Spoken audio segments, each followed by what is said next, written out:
My name is Trevor Joseph, you're watching Rolling Slow Media, and this is David's E46 M3 convertible.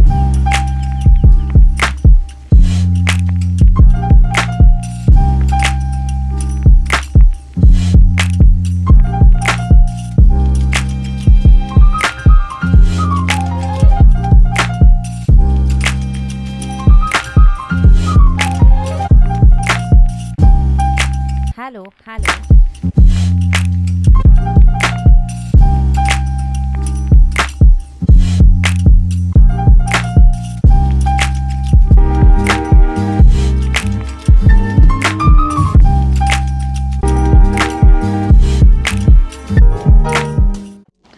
Hey guys, before we get into the video, I just want to ask you to subscribe if you haven't.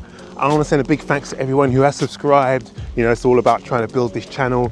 So yeah, if you haven't subscribed already, please hit the subscribe button and turn on notifications so you don't miss an upload when I upload a video. All right, with that out of the way, let's get back into the video.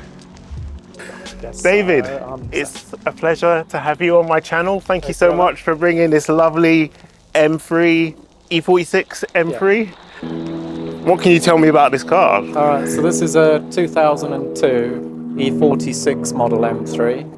Right. So I've had it about 6 years, right, and it's probably a coupe, another make that I really enjoy. So this allowed me to get a soft top, which meant I could get something fast. It handles pretty well, maybe not as well as the coupe itself, but good enough, and you know, it's perfect for what I want. It's in like amazing condition.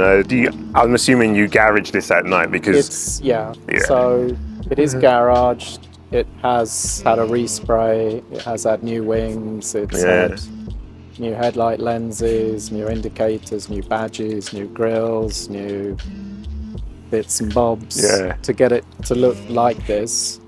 But you know, it's a bit of slippery slope. You change one indicator lens and suddenly the other one looks rubbish, so you get that. And then you think, oh, well, the backs I probably need to do. I've also updated this, so this is a 2002 model, but it runs slightly later LED lights at the back. It's got a slightly different heater panel, a couple other bits and bobs.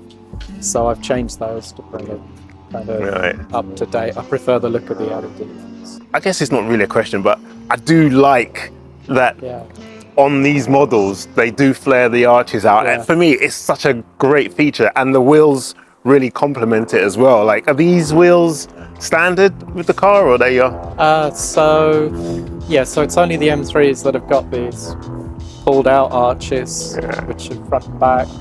The wheels are CSL replicas, which you would have got on the sort of high performance end that they did at the time, and then they've got very small 5mm spacers just to push them out a tiny bit further. But other than that, it's standard suspension.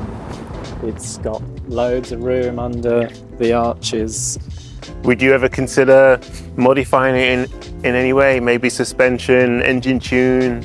Not really. I've got a very noisy other car, and this one I like just trundling about in. So it's got the M3 rasp that you get as you sort of go through the gears, but it's not super loud, so it's quite comfortable and neighbour friendly. It is a beautiful, clean example. I think if I was going to consider a car for my 5-car dream garage, I definitely would consider an M3, and I definitely would consider a convertible. Yeah, I think it's amazing. Personally, I wouldn't do anything to it either. Like, it's such a clean, out of the box, like, you know, perfect convertible, perfect for road trips. Have you done any road trips at all? Only up to Alton Towers. But I took my son up there, and we did the whole trip with the top down, which was fun.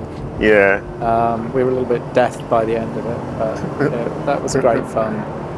Is the exhaust standard, or is that? It's totally standard, except I've got Euro tips, which are bigger kind of exhaust trims. You can put on, which I think they look a lot better. Don't shoot me, please, true fans. They look to me, they look better than the pea shooter type Yeah, pipes. yeah.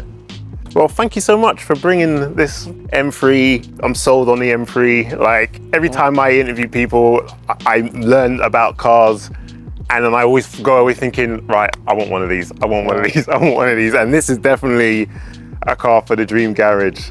So yeah, thank you so much, David, for bringing it down. You're very welcome. That's lovely. Thank you so much for watching. I want to send a big shout to David for bringing down his amazing E46 M3 convertible. I'm starting to notice a trend, and I don't know if you guys are too, with cars from like the early 2000s starting to become like the new classic cars, like the BMW M3, the Honda S2000. I'm starting to see prices rise in those. Even like the Audi TTs, the Mark 1 TTs, they're starting to kind of climb in value now. The Golf Mark 4 R32. Definitely cars from the early 2000s are becoming the next classics. You know, cars from like the 90s, like the Mark 1s and the Mark 2 Golfs, they're astronomical now. You're not picking those up for like peanuts anymore. But yeah, it's amazing to see these cars. So if you're in the market for a future classic, definitely check out cars from the early 2000s, because they're the ones that, you know, a few years from now are going to be fetching double their price. Anyway, big thanks to David for coming down. Thank you so much for watching. I hope you enjoyed it.